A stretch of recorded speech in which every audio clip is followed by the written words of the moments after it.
And that was Monday Night Raw. Brock is back, and I'm a little upset. I'm not gonna lie to you. I'm not gonna play to you. I'm a little upset about that. Not even for the what is the correct reason of being upset about Brock being back. He's just not a cool guy to have around. And I partially don't like Brock Lesnar. It's mainly for the fact of if Oba and Brock are going to be feuding, there's a decent chance of Oba Femi not being on the show that I'm going to in Dallas. And I'm not gonna lie to you, that's the main reason I'm going to this show. I want to see Oba Femi live. I missed my opportunity to see him live last time in the February show because they showed him the week before I was going live, having a match with, I think, Kit Wilson. Yeah, with Kit Wilson. I think it was Kit.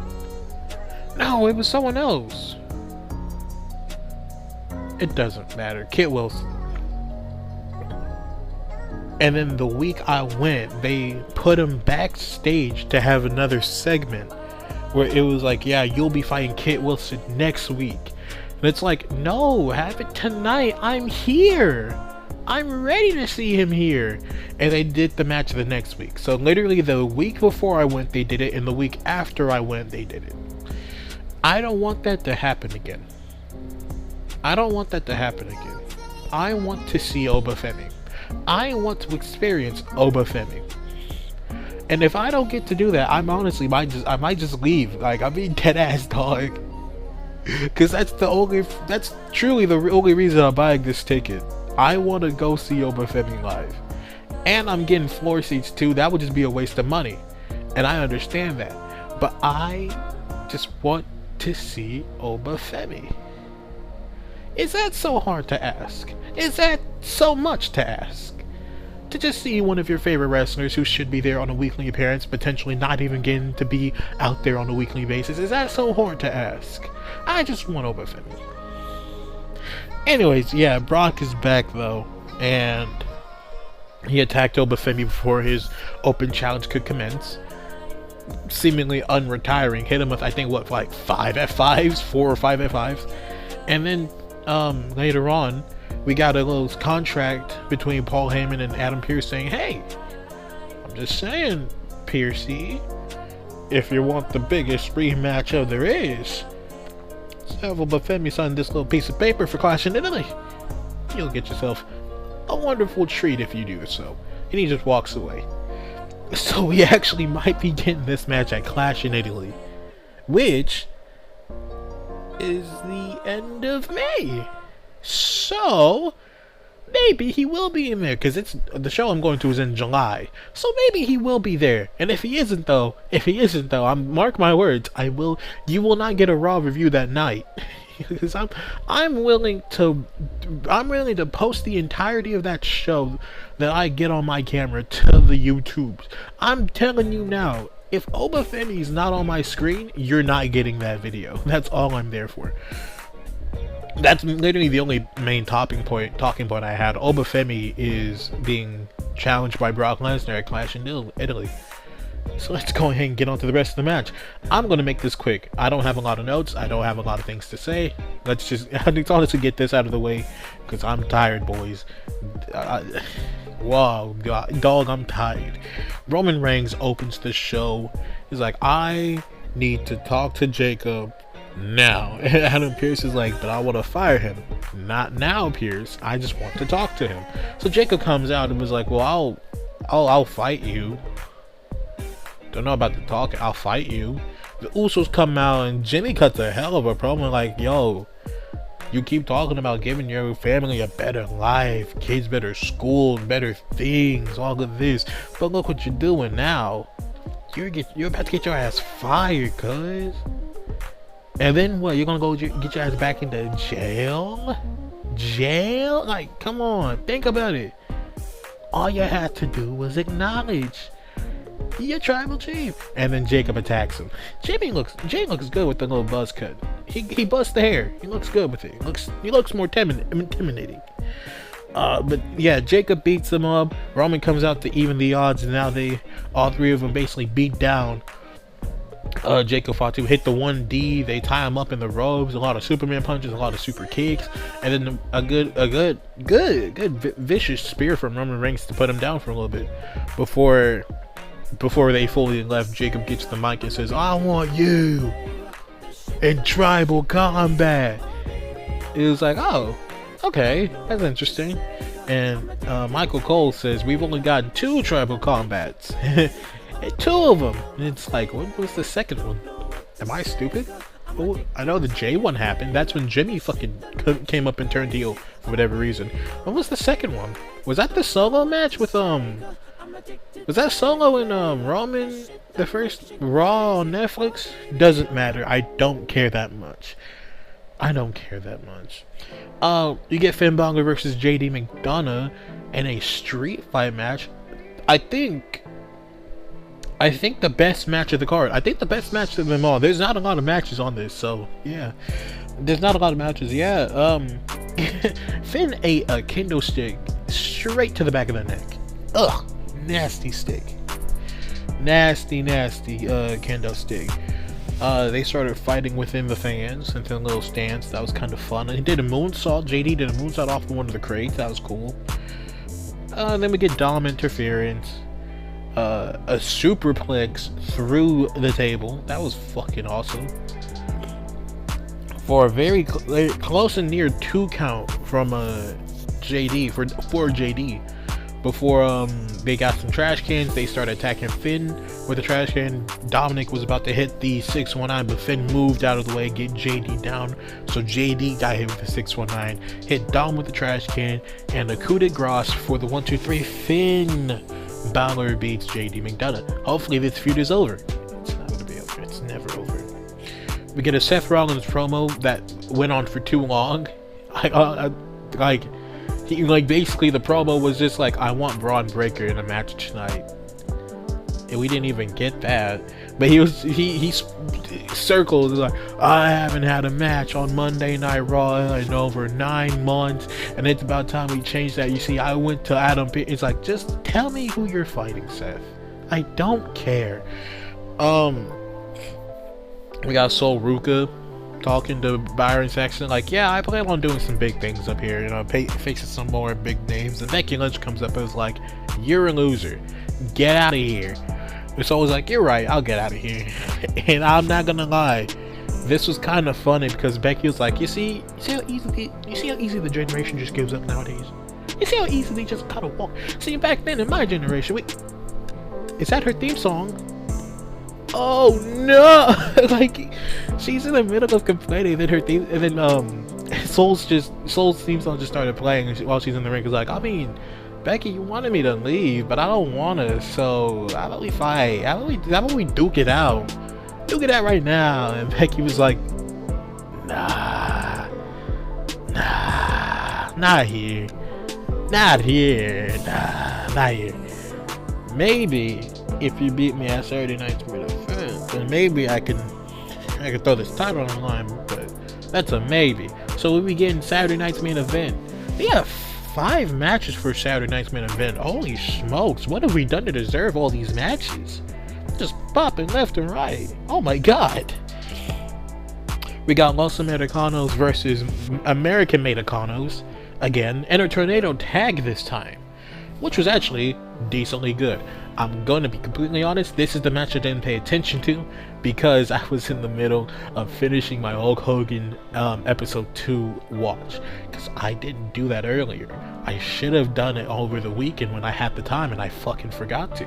And so I was kind of trying to do it within times I could, and at one point I just had a stretch where I was like, I'm almost done with it, and it was at the I'm keeping that in.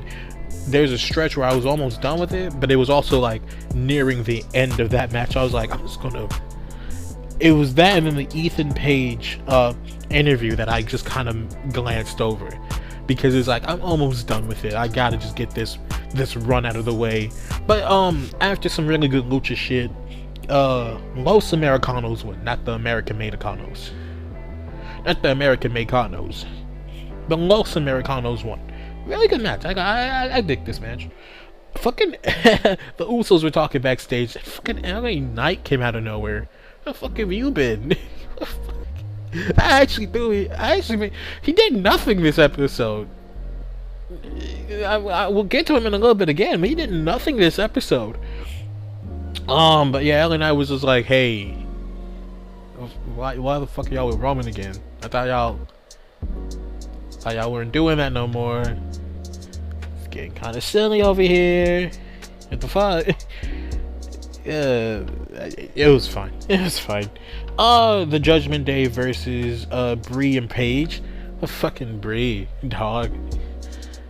Like, respectfully, what the fuck, Brie? She'll just not be good at moves, and then just pop out with like a one randomly like technical move that's like, what that come? She dead ass missed the drop kick. I mean, this is all within her tag. She missed the drop kick. Like, did not kick Raquel where she needed to be kicked. Was supposed to like wrench the arm, like, you know how like to eat the feet to Raquel's arm, but just kind of laid back and then just kind of kicked her leg up, not even near Raquel's arm, and it was like, what the fuck's going on? And then all of a sudden she has on Raquel, she does a little backflip, swirls over and does a takedown to Raquel, to Roxanne. I'm like, what? Now see, no, you can't just do that, Brie. You can't just do that. You can't make me upset with the beginning moves and then just pull out a technical, like, surprise fleet. Now I'm confused. It was a fine match. I don't feel like I could give it anything more than okay. And I think even okay is a little bit overpraising in my eyes. We got Seth Rollins and LA Knight backstage, where LA Knight was like, yeah, dog, you kind of did this yourself. You fucking suck for that.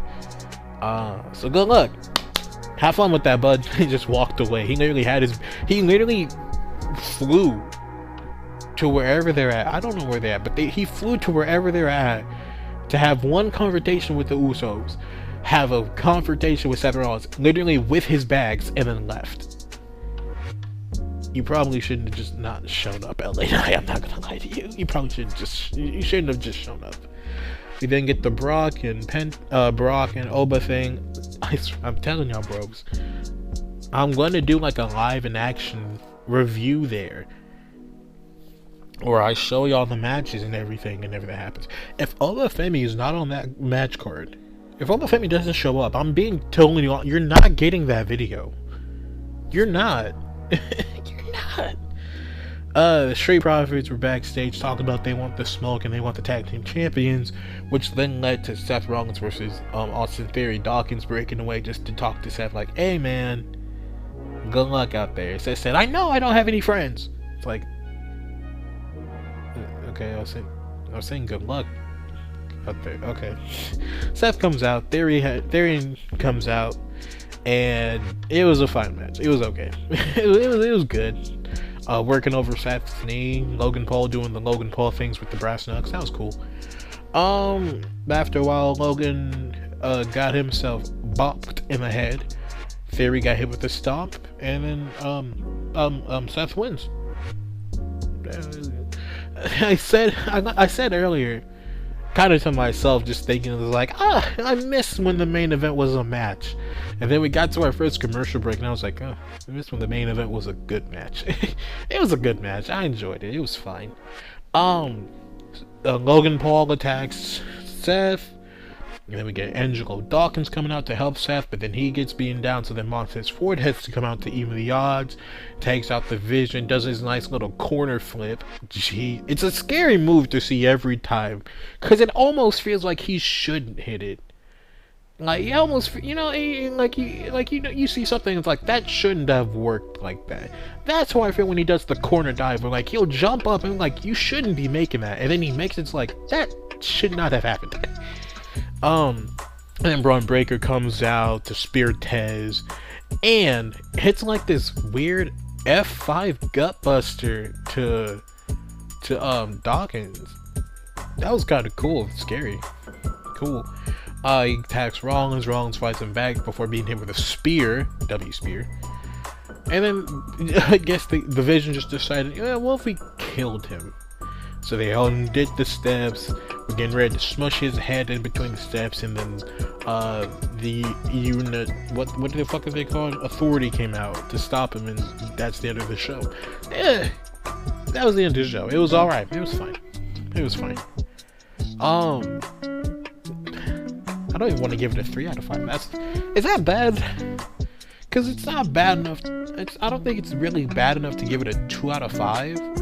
But I'm not happy giving it a 3 out of 5. It falls into that very like murky middle between the two. 2.5. Because it's like it's a fine show. You can. Because honestly, as much as I'm scared about Obafemi not being there with I'm there, the Brock and Oba thing is big. Sol and Becky's good. The JD Finn was good. Fucking what else? The Bloodline shit was good. Everything else, it's fun. Got about 2.5 out of 5. It's an alright show. You like honestly, yeah. They basically everything I just said. Go back and watch yourself. Like yeah, the JD Finn match, Oba and Brock's little brawl, or Brock's return. If you care about promos, Sol and Becky was actually a pretty good promo. I enjoyed that. And then yeah, the opening between the Bloodline and Jacob Fatu. God, you way to see that. But yeah, if you do like the video, make sure you like, you share, you comment, subscribe. Please turn on that bell icon so you'll be notified whenever I upload. Because the next upload you will be getting will be that Hulk Hogan documentary. I'm gonna have to speed edit. It tomorrow so it can be uploaded Wednesday. You'll be getting episode 2, and then after that will be the Friday night SmackDown review, and then let's go ahead and go through the next week so I can get out of the way. You'll be getting the Raw review, episode 3 of the Hulk Hogan documentary. Because actually I need to double check when Saturday night's main event is, so I get to see if I have to post predictions video for that. Because if I do, that should be easier so I can have time to edit the shit. And then the Friday night SmackDown. But that's all I got time for y'all. Love you. Stay safe. I'll see you when I see you.